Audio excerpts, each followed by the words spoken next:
Hello, कैसे हो बच्चों आप लोग? होपफुली सब बहुत अच्छे होंगे। बच्चों, आज जो हम चैप्टर पढ़ने वाले हैं उस चैप्टर का नाम है एज ऑफ इंडस्ट्रियलाइजेशन। हालांकि ये चैप्टर आपके इस साल बोर्ड में नहीं आने वाला है, सीबीएसई ने बोर्ड से हटा दिया है, लेकिन ये चैप्टर आपके सिलेबस से नहीं हटाया गया है। तो बहुत सारे बच्चों के स्कूल्स में चैप्टर कराया जा रहा है और ये बहुत सारे बच्चों के टर्म एग्जाम्स में आ रहा है। और आपको पता है टर्म्स के मार्क्स हमारे जुड़ते हैं। तो बच्चों, ये इंपॉर्टेंट है चैप्टर आप लोगों के लिए, अगर आपको 100 on 100 स्कोर करना है सोशल स्टडीज में। तो बच्चों, आप तो देखें ही देखें, प्लस अपने फ्रेंड के संग अवश्य शेयर करें। ठीक है, चले। तो बच्चों, हम लोग स्टार्ट कर रहे हैं द एज ऑफ इंडस्ट्रियलाइजेशन। सबसे पहले हम बच्चों ये देखें हमें इस चैप्टर में पढ़ना क्या है ना। देखो, चैप्टर का नाम है आपके the age of industrialisation, history का चैप्टर है। तो पक्की बात है हमें इसमें इंडस्ट्रियलाइजेशन की हिस्ट्री के बारे में पढ़ना है। हिस्ट्री मतलब भाई, जिस तरीके का इंस्टॉलेशन हम लोग आज देखते हैं, क्या इंस्टॉलेशन हमेशा से इस तरीके का था? जिस तरीके की आप बड़ी बड़ी फैक्ट्रीज देखते हैं, मशीन्स के थ्रू प्रोडक्शन हो रहा है, तो क्या पहले भी ऐसा ही था?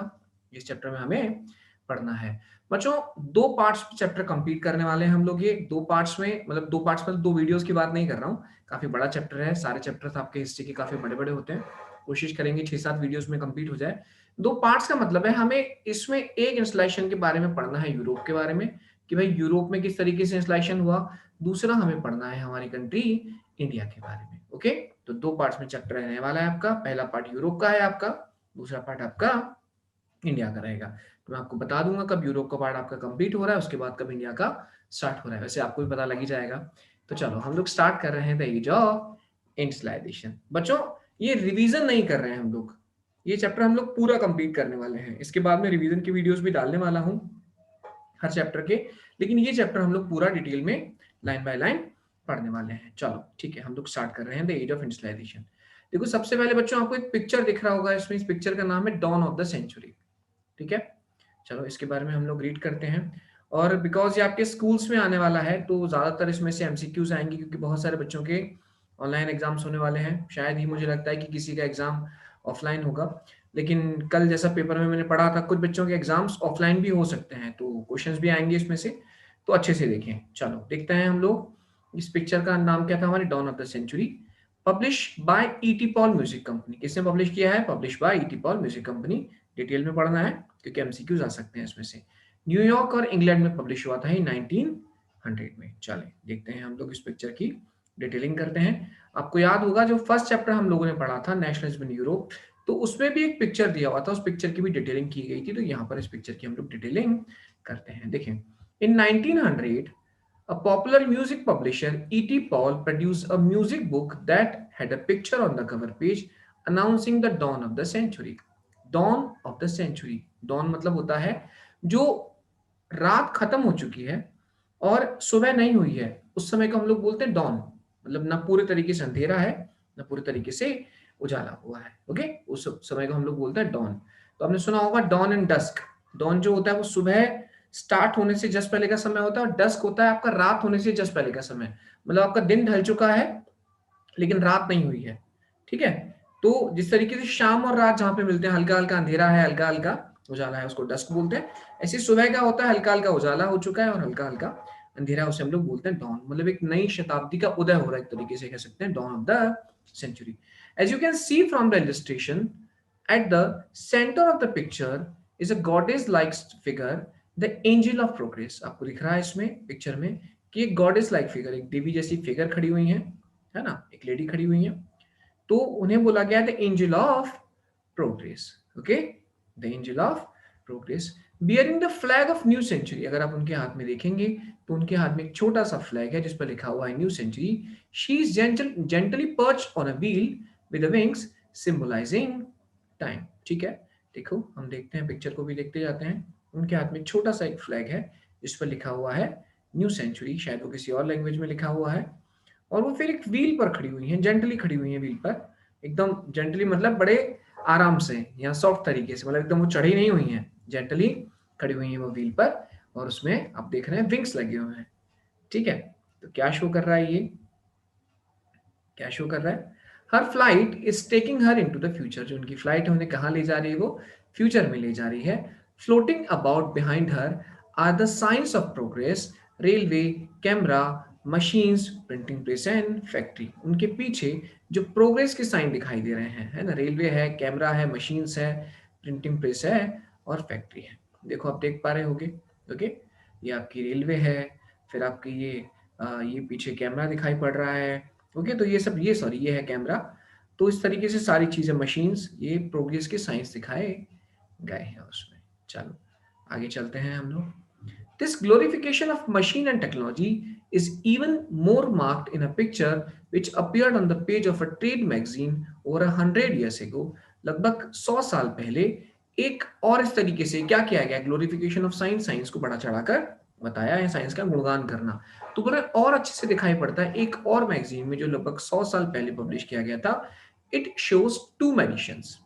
This one of the top is Aladdin from the Orient who built a beautiful palace with his magic. अब समझ लो ओरिएंट का मतलब क्या है। ओरिएंट का मतलब होता है the countries to the east. East की कंट्रीज हैं, ठीक है। वेस्ट यूरोप है अपना, ईस्ट में हम लोग हैं और भी देश आते हैं। The countries to the east, the Mediterranean, usually referring to the Asia, मतलब एशिया के लिए बात कर रहा है। मतलब एक तरीके से ओरिएंट को पुराना दिखा रहा है और जो वेस्ट को ये नया दिखा रहा है। The term arise out of the Western viewpoint that see this region as a pre-modern tradition and the mysterious. Basically ये कहाँ से आई टर्म? वेस्ट से आई, क्योंकि वो एशिया को पुराना दिखते हैं। पुराना मतलब प्री मॉडर्न, मॉडर्न नहीं हुआ एशिया, ट्रेडिशन अभी भी फॉलो करता है, और मिस्टीरियस जहाँ जादू टोना होता रहता है। ओके, तो ये ओरिएंट से, मतलब अभी देखेंगे हम लोग आगे पिक्चर नेक्स्ट पेज पे। तो एक जो है वो ओरिएंट को रिप्रेजेंट कर रहा है, दूसरा वेस्ट को रिप्रेजेंट कर रहा है। देखो देख पा रहे होगे आप लोग, एक मिनट में विंडो को स्लाइड कर लो। तो हमें दिख रहा है ये टू मैजिशियंस हैं, एक ओरिएंट्स को शो कर रहा है और एक हमारा जो है वो शो कर रहा है वेस्ट को। मैजिक लैम्प, तो ये दिखाया गया अलादीन है जिसने अपने मैजिक लैम्प से बड़ा सा महल बना दिया, पैलेस बना दिया है। The one at the bottom is a modern mechanic who with his modern tools weaves a new magic। दूसरा बोल रहे हैं जैसा अलादीन मैजिक कर सकता है ना अपने लैम्प से, ऐसे ही मॉडर्न तरीके से या नए टूल से, नया मैजिक नाम दिया उन्होंने उसे, जो मॉडर्न मैकेनिक है वो भी नई नई चीजें बना सकता है। बिल्ड ब्रिजेस, शेप्स, है ना, towers and the high rise buildings. Aladdin is shown as representing the east and the past, the mechanic stand for the west and the modernity। मतलब अलादीन ईस्ट को और पास पुराने समय को शो कर रहा है, जबकि जो मैकेनिक है वो नए समय को शो कर रहा है। These images offer a triumphant account of the modern world। triumphant मतलब होता है जीत का, मतलब दिखा रहे हैं कि जीत किसकी दिखा रहे हैं उसमें, मॉडर्न वर्ल्ड की। भाई पुराना समय तो चला गया, अब तो मैजिक की बातें है नहीं, तो मॉडर्न वर्ल्ड की जीत की बात कर रहे हैं। Within this account, the modern world is associated with the rapid technological changes and the innovations, machines and the factories, railways and the steamships. The history of industrialization thus becomes simply the story of development, and the modern age appears as a wonderful time of the technological process। ठीक है, मतलब एक modern world का आपको account दिया जा रहा है, किससे जुड़ा हुआ है modern world? With rapid technological changes, जो नए नए टेक्नोलॉजिकल चेंजेस हो रहे हैं उससे आपका मॉडर्न वर्ल्ड जुड़ा हुआ है। मशीन से, नई नई इनोवेशन से, फैक्ट्रीज से, रेलवे से, स्टीमशिप से। द हिस्ट्री ऑफ इंस्टॉलेशन, मतलब हम लोग अगर सिंपली अगर हम बात करें, what is the meaning of history of installation, तो भैया नई नई मशीन्स का डेवलप होना, नए प्रोडक्शन के तरीकों का आना, हाई राइजेस बिल्डिंग का बनना, किसकी हेल्प से? मशीन की हेल्प से। भाई बिल्डिंग्स तो पहले भी बनती थी लेकिन बहुत ज़्यादा टाइम लगता था। हम लोग देखते हैं ना भाई, किसी भी हम महल को देखें तो वो हमारी बिल्डिंग से कई बड़े हैं, बने तो हुए हैं लेकिन हमने पुरानी टेक्निक यूज की गई है, समय भी ज्यादा लगा होगा उसमें ऑब्वियसली उनको बनाने में। मुझे लगता है 10 20 साल लग जाते होंगे बनाने में, है ना। ताजमहल को बनने में कितना समय लगा, या बाकी किसी महल को, आज बिल्डिंग्स को बनने में उतना समय नहीं लगता। तो सिंपली ये लोग एसोसिएट कर रहे हैं इन हिस्ट्री ऑफ इंस्टॉलेशन को नई नई मशीन्स के आने से, नई नई फैक्ट्रीज के आने से। तो द हिस्ट्री ऑफ इंस्टॉलेशन दस become simply a story of development and the modern age. मतलब किस तरीके से डेवलप हुए हम लोग, किस तरीके से modern age I, appear as a wonderful time of the technological process. मतलब सिंपली ये टाइम क्या है, टेक्नोलॉजिकल प्रोसेस का टाइम है। These images and associations have now become a part of the popular imagination. Do you not see rapid industrialization as a time of the progress in the modernity? अब तो भैया ये simple सी बात है, हमारे popular imagination का time हो चुका, मतलब हम लोग मानते हैं कि ऐसा है।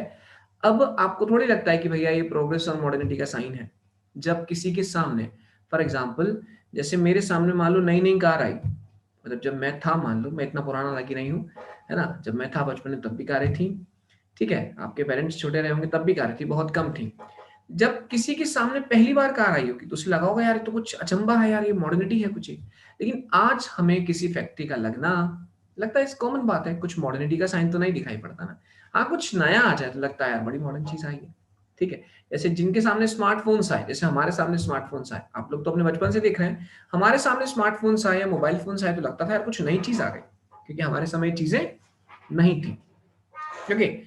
Do you think that the spread of railways and the factories and the construction of the high-rise buildings and the bridges is a sign of the society's development?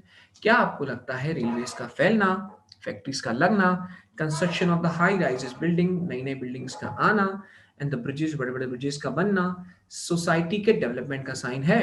अगर है तो आप मुझे बताइएगा, आपको ऐसा लगता है तो। ठीक है, मुझे वैसा लगता है कि किसी पुराने शहर में तो ओके है कि चलो ठीक है, किसी पुराने शहर में, या पुराना शहर इन द सेंस कोई छोटा शहर है, वहां ऐसा हो रहा है तो लगेगा। लेकिन जो बड़े शहर है वहां अगर ऐसा कुछ होता है तो वहां के लोगों को कुछ फर्क पता नहीं लगता। फर्क पता नहीं लगता मतलब उन्हें लगता है ये तो उनके लिए कॉमन हो गया। ठीक है, लेकिन ये सोचो जब ये चीजें शुरू में आई होंगी, जब मशीनों से कंस्ट्रक्शन स्टार्ट हुआ होगा या कुछ और चीज होना स्टार्ट हुई होगी मशीनों से, तब तो लगता होगा यार कुछ चमत्कार हो गया, कोई मैजिक है। ठीक है, how have these images developed? ये images कैसे developed हुई? And how do we relate to these ideas? Is industrialization always based on the rapid technological development? Can we today continue to glorify continuous mechanization of all work? ठीक है, जो आज हम images अपने mind में बनाकर बैठे हैं कि बस सिंपल सी चीज है, मशीनों का लगना, फैक्ट्रीज का लगना, सड़कों का बनना, ब्रिजेस का बनना मशीन से, बहुत सिंपल चीज है। आज हमारे लिए स्मार्टफोन कोई चमत्कारी चीज तो नहीं है ना।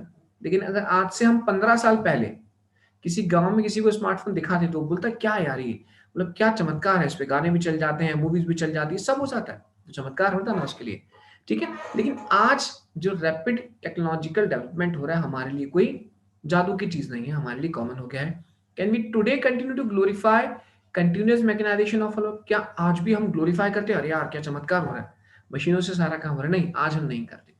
हम लोग छोटे थे तो हमें याद है जब हम लोग स्टेशन जाते थे तो बेसिकली कंप्यूटर्स उस समय नहीं थे या बहुत कम चलन में आए थे, तो जो पुट्ठे के टिकट होते हैं ना, कार्डबोर्ड के टिकट, वो निकाले जाते थे, लकड़ी के बॉक्सेस में रखे होते थे, फिर उस पे वो एक सील लगा कर देते थे, यहाँ तक आपको जाना है, इस तरीके से टिकट्स बनते थे। जब उसके बाद मशीनों से काम होने लगा तो हमें लगने लगा यार क्या बड़ा चमत्कार हो रहा है ये तो। लेकिन आज हमारे लिए भी ये चीज कॉमन है, आपके लिए भी चीज कॉमन है। हाँ, बिल्कुल कुछ नया हो जाता है, आज हम इन चीजों के आदी हो चुके हैं, तो बिल्कुल कुछ नया हो जाता है तो हम लोग ग्लोरीफाई करेंगे, हाँ कुछ अच्छा हो रहा है। लेकिन आज हम इन चीजों को ग्लोरीफाई नहीं करते, हमारे लिए कॉमन है कि सारा काम मशीनों से हो रहा है। ठीक है, of all work. What is the industrialisation means to people lives? ठीक है, लोगों की लाइफ पर इसका क्या असर पड़ा? The answer to answer such questions we need to turn to the history of industrialisation. इन सबको देखने के लिए हमें इंडस्ट्रियलाइजेशन की हिस्ट्री को पढ़ना पड़ेगा। In this chapter we will look at the history by focusing first on Britain. जैसे मैंने आपको बताया था, पहले हम यूरोप की बात करेंगे।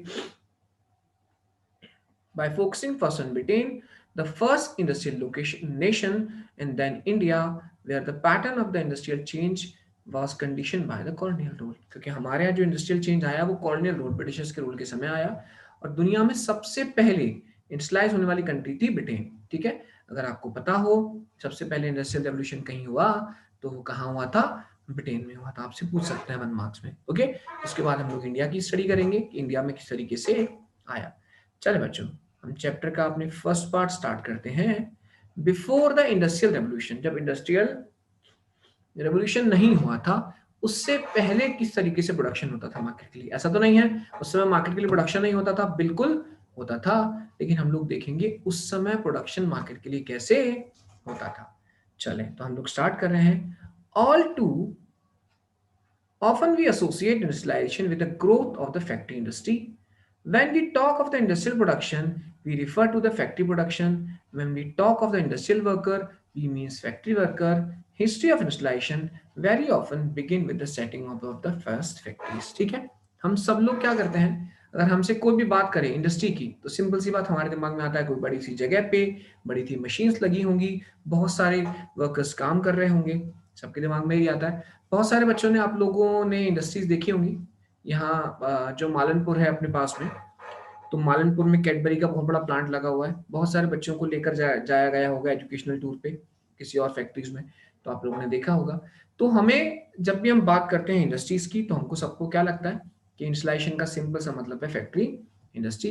When we talk of the industrial production, जब हम इंडस्ट्रियल प्रोडक्शन की बात करते हैं तो हमारे दिमाग में यही आता है, कोई बड़ी सी फैक्ट्री बनी हुई होगी, खूब सारी मशीनों के साथ खूब सारे लोग प्रोडक्शन कर रहे होंगे। When we talk of the industrial worker, अगर हम किसी इंडस्ट्रियल वर्कर की बात करते हैं तो हमारे दिमाग में आता है ये बंदा किसी बड़ी इंडस्ट्री में, बड़ी फैक्ट्री में काम करता होगा, है ना।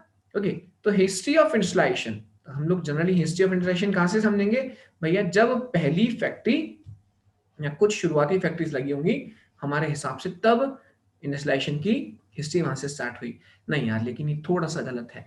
क्यों गलत है भाई? इंडस्ट्रीज लगने से पहले, फैक्ट्रीज लगने से पहले भी तो मास मार्केट के लिए या बड़े मार्केट के लिए प्रोडक्शन हो रहा था। तो हमें वही पढ़ना है कि फैक्ट्रीज लगने से पहले प्रोडक्शन किस तरीके से हो रहा था।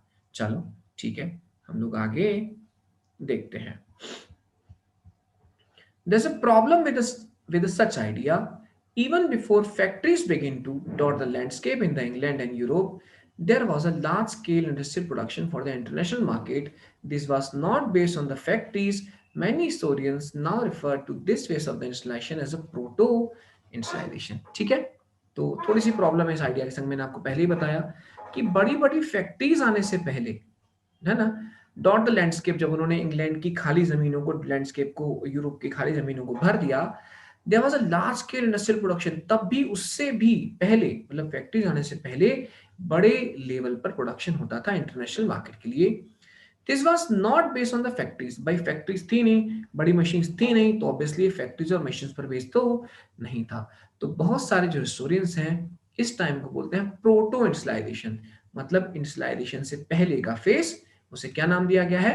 Proto industrialisation. देखो एक वर्ड दिया है आपके बगल में साइड में, ये प्रोटो इंडिकेटिंग द फर्स्ट और अर्ली फॉर्म ऑफ समथिंग, मतलब किसी भी चीज का फर्स्ट फॉर्म या फिर अर्ली फॉर्म। तो हम सिंपल सी बात समझें कि इंडस्ट्रियलाइजेशन आने से पहले, फैक्ट्रीज लगने से पहले, बड़ी मशीन्स के इन्वेंशन से पहले भी इंटरनेशनल मार्केट के लिए बड़े लेवल पे वेस्टर्न कंट्रीज में, यूरोप में प्रोडक्शन हो रहा था, है ना। बहुत सारे हिस्टोरियंस उस फेज को क्या बोलते हैं भाई? Proto industrialisation. ठीक है, चलो आगे रीड करते हैं हम लोग। In the 17th and the 18th century, merchants from the towns in Europe began moving to the countryside, supplying money to the peasants and the artisans, persuading them to produce for an international market. With the expansion of world trade and the acquisition of the colonies in the different part of the world, the demand for goods began growing, but merchants could not expand production within the towns. This was because their urban craft and the trade guilds were powerful. Okay, चलो हम लोग इतना समझते हैं। पहले 17th और 18th century की बात करें तो जो बहुत सारे मर्चेंट्स थे, जो यूरोपियन सिटीज में बहुत सारे मर्चेंट्स थे, शहरों से उन्होंने कंट्री साइड या गांव की ओर जाना स्टार्ट किया। क्यों किया? Supplying money to the peasants and artisans. जो उस गांव में पीजेंट्स रहते थे, आर्टिशंस, आर्टिशन मतलब जो छोटे मोटे काम करने वाले, सुनार, लोहार, बढ़ई, जो छोटे काम करते थे, उनके पास पहुंचे ये लोग, पैसा लेकर पहुंचे, रॉ मटेरियल लेकर पहुंचे, उनको बोला कि भाई आप हमारी प्रोडक्शन करो, हम माल को इंटरनेशनल मार्केट में बेचेंगे। ऐसा क्यों किया इन्होंने? ऐसा इसलिए किया with the expansion of world trade. एक तो उस समय वर्ल्ड ट्रेड बहुत तेजी से बढ़ रहा था, and the acquisition of the colonies. Europe के बहुत सारी कंट्रीज ने दुनिया के बहुत सारे देशों को अपनी कॉलोनी बनाया। जैसे सिंपल सी बात हम लोग जानते हैं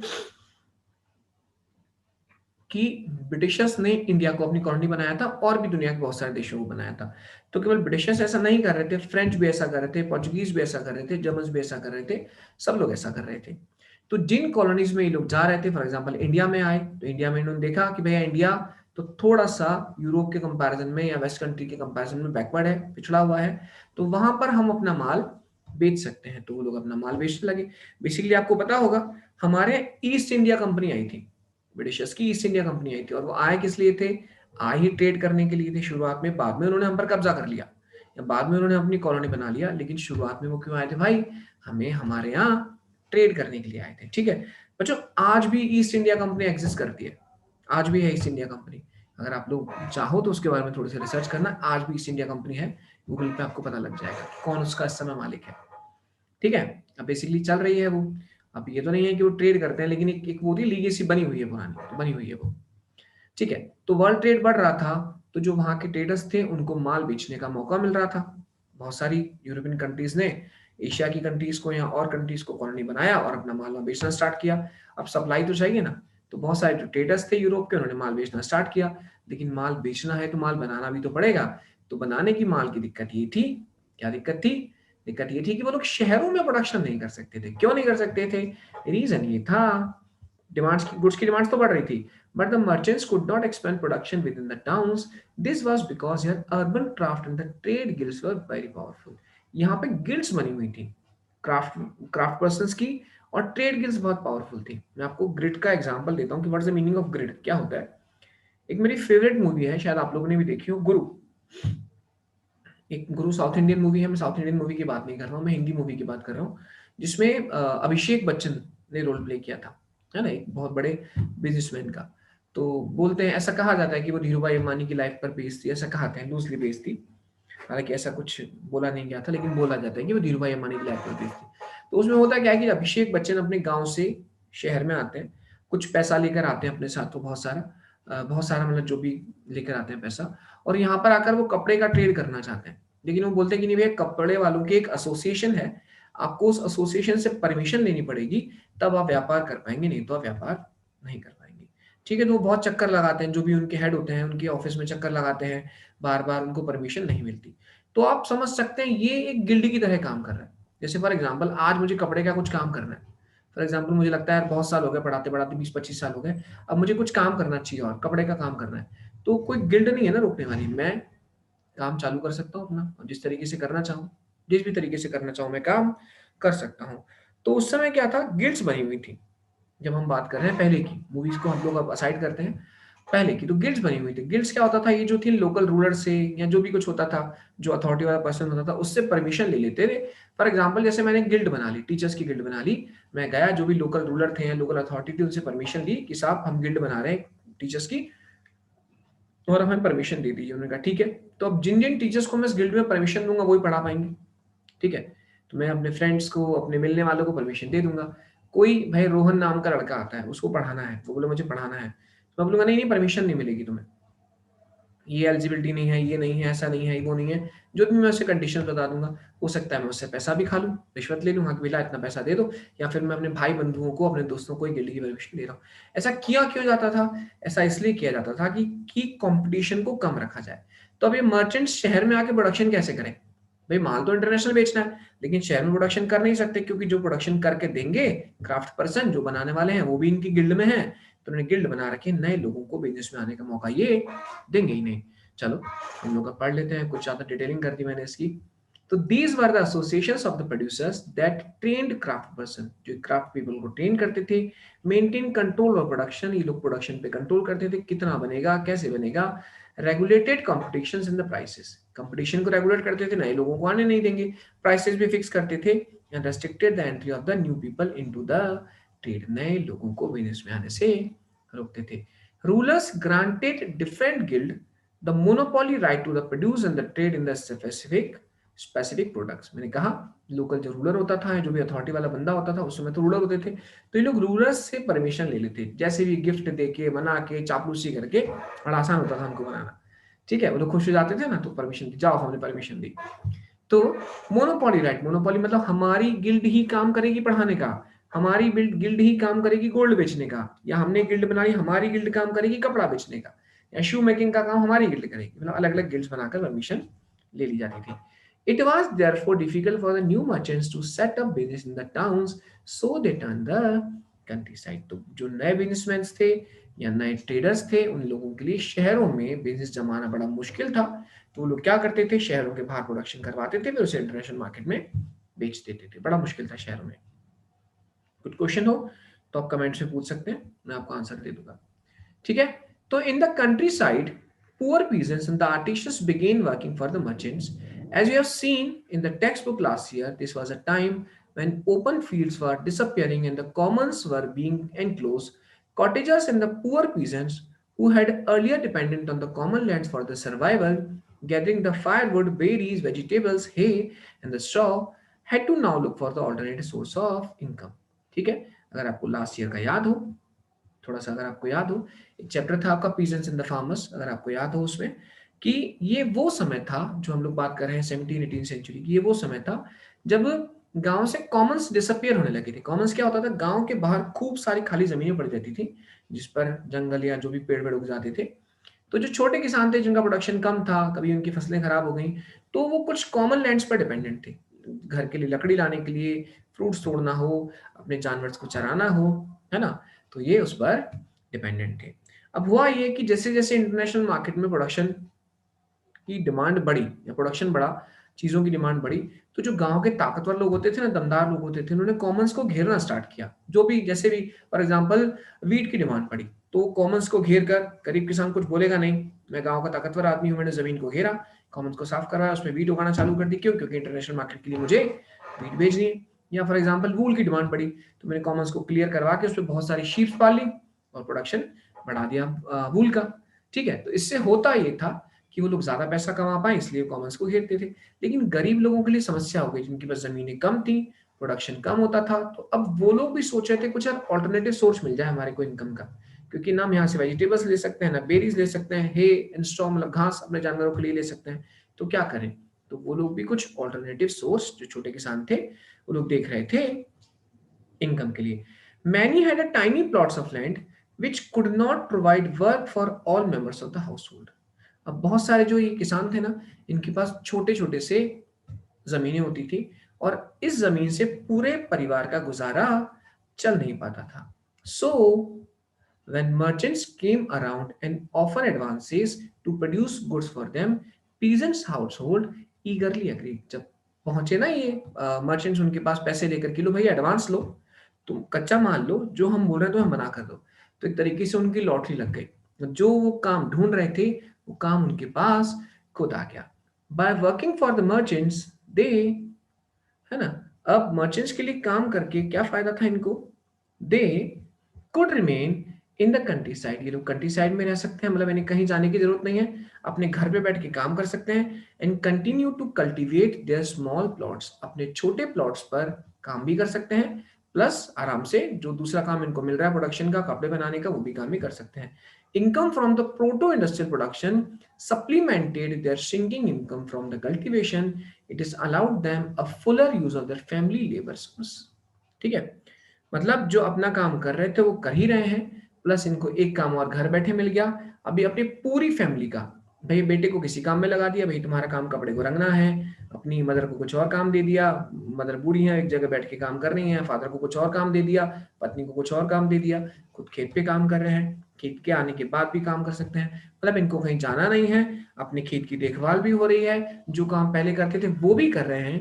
अब इनको एक्स्ट्रा इनकम का सोर्स मिल गया, पुराना सोर्स छोड़े, बिना पुराना तो छोड़ा ही नहीं है, नया उनको काम और मिल गया। ठीक है? With in this system close relationship develop between the town and the country side. एक नया रिलेशनशिप बन गया गांव और शहरों के बीच में। Merchants were based in the towns but the work was done in the country side. शहर में रहते थे मर्चेंट्स, लेकिन काम कहाँ करवा रहे हैं? गांव में करवा रहे हैं। Merchant clothier in England purchase wool from the wool stapler. एक एग्जांपल दिया है कि मर्चेंट है अगर इंग्लैंड का, तो वूल स्टेपलर से वूल खरीदेगा and carry it into the spinner, फिर स्पिनर के पास ले जाएगा जो उसका धागा बनाएगा, है ना, स्पिन करेगा उसको। यान that was that was sperm was taken in the subsequent stages for the production of the weavers। मतलब अलग अलग स्टेजेस में, पहले उससे वूल खरीदी, फिर उससे धागा बनवाया गया, फिर वीवर के पास ले गए, उसने कपड़ा बनाया, फिर फुलर के पास ले गए, and then to the dyers, last में कलर करने वाले के पास ले गए। The finishing was done in the London before the export merchant sold the cloth in the international market. फिर फिनिशिंग जो होती थी, फिनिशिंग और पैकेजिंग लंदन में होती थी, जब मार्केट में बेचने से पहले। London in fact came to be known as a finishing centre. London को क्या बोला जाता था? फिनिशिंग सेंटर, मतलब कपड़े बनाने का, मतलब फिनिशिंग मतलब साफ सफाई, मतलब बिल्कुल बन गया, फिर होता है भाई पैकेजिंग करनी है उसको सुंदर तरीके से, तो फिनिशिंग कहाँ होती थी? लंदन में होती थी। जो हम लोगों ने पढ़ा है स्टेपलर, फुलर, ये सारी जो है ना स्टेप्स हैं कपड़ा बनाने के बीच में। A person who staple or sort wool according to the fibre, मतलब अलग अलग स्टेपलर जो है वो क्या कर रहा है? अलग अलग रेशिया अलग कर रहा है, मतलब बड़ा रेशिया छोटा रेशिया वूल के अकॉर्डिंग। Fuller a person who fulls, that is gather cloth by pleating. ठीक है ना, प्लीटिंग। तो आपने देखा होगा कपड़े को इस तरीके से इकट्ठा किया जाता है, मतलब जमाना, तो वो फुलर होता है जो प्लेटिंग कर रहा है कपड़े की। Carding the process in which fibre such as the cotton or wool are prepared prior to the spinning. Carding है जिसमें फाइबर को इकट्ठा किया जाता है स्पिनिंग से पहले। ठीक है, लोग एक पैराग्राफ रह गया, हम लोग एक पैराग्राफ ये कंप्लीट कर लेते हैं, ठीक है ना। This proto industrialisation system was thus part of the network of the commercial exchange. It was controlled by merchants, and the goods were produced by a vast number of the producers working within their family farms, not in the factories. At the each stage of production, 20 to 25 workers were employed by the each merchant. This meant that each clothier was controlling hundred of workers. This proto-industrialization system was thus part of network of the commercial exchange. Commercial exchange मतलब पैसे का लेन then, तो exchange हो रहा है. It was controlled by the merchants and the goods were produced by the vast number of producers working with in their family farms, not in the factories. ठीक है, control कौन कर रहा है इसे? मर्चेंट कंट्रोल कर रहा है. गुड्स कहाँ प्रोड्यूस हो रही हैं? अलग अलग लोग प्रोड्यूस गुड्स को कर रहे हैं, और कंट्रोल कौन कर रहा है? मर्चेंट. अब देखो यहाँ पर फैक्ट्री का कोई काम नहीं है, घरों में बैठ के प्रोडक्शन हो रहा है, लेकिन एक बड़े लेवल पे प्रोडक्शन हो रहा है. At each stage of production 20 to 25 worker, her stage पे 20 से 25 वर्कर काम कर रहे थे, employed by the merchant. This mean, इसका मतलब ये था कि हर क्लोथियर 6-7 स्टेप हुई कपड़े को बनाने में, डाइंग है, पुलिंग है, सैपलिंग है, ठीक है ना. तो हर जो मर्चेंट है वो मतलब हंड्रेड्स ऑफ 100-150 वर्कर हर बंदा कंट्रोल कर रहा था. बच्चों आज क्लास हम लोग यहीं खत्म कर रहे हैं, नेक्स्ट क्लास में हम लोग the coming up of factory से स्टार्ट करेंगे. बच्चों अगर आपको अच्छा लगा है तो लाइक करके कमेंट करके बताना, और प्लीज अपने फ्रेंड के साथ शेयर जरूर करना. ठीक है बच्चों, मिलते हैं हम लोग नेक्स्ट क्लास में.